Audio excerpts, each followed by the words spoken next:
Kenya has always had its leading lights when it comes to matters environment. The most notable being Professor Wangari Maathai. So, I had always come to believe that the sky was the limit, that I could do anything.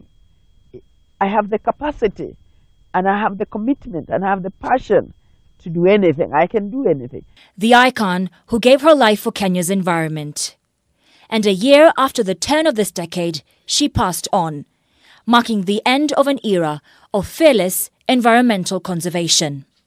But since her passing, Kenya has made several strides aimed at making Kenya a better place.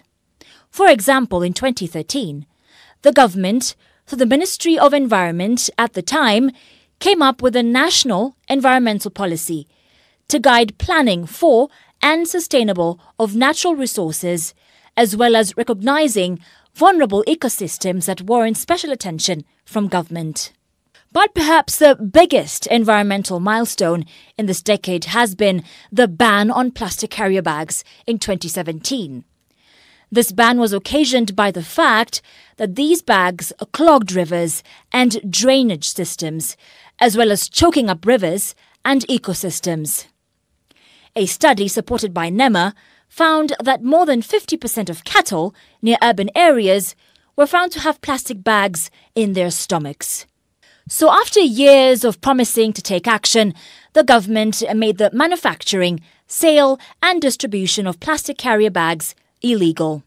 And since the ban, the government says 80% of the population has stopped using plastic carrier bags. According to the environmental laws, anyone found manufacturing, importing or selling a plastic carrier bag could be fined up to 4 million Kenya shillings or face a prison sentence of up to 4 years. Using the banned bags carries a fine of more than 50,000 Kenya shillings or a jail term of up to a year. In a related development, this year during the commemoration of the World Environment Day, President Uhuru Kenyatta banned the use of single-use plastics in protected areas, which covers national parks, forests and beaches. The ban takes effective on June 5th, 2020, a move aimed at protecting Kenya's marine animals.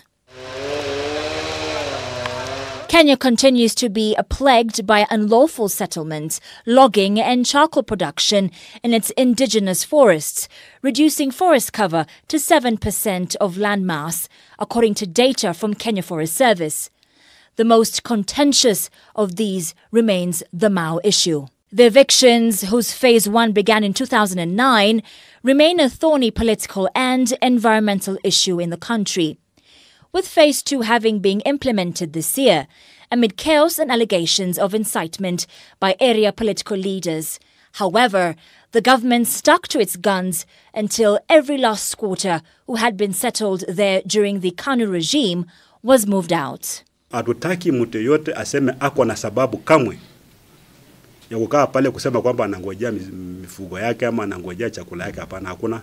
Tumesema hiyo area it has to be completely free of human activity. It is also in this decade that the government issued and implemented a ban on logging in a bid to save Kenya's forests, a ban which was extended further this year, amid protests of losses and closure by timber loggers and sellers, among other stakeholders. In this past decade, Kenya has also stepped up the war against poaching and trade in ivory, with President Uhuru Kenyatta setting fire the biggest stockpile of ivory in 2016. Kenyatta, who was joined by other African leaders and foreign officials, demanded a total ban on the ivory trade to protect the future of wild elephants on the continent. And as population pressure, industrialization and other factors push against a finite amount of resources, it will be interesting to see what the future holds for the country as we enter a new decade. Karen Karimi, K24 TV.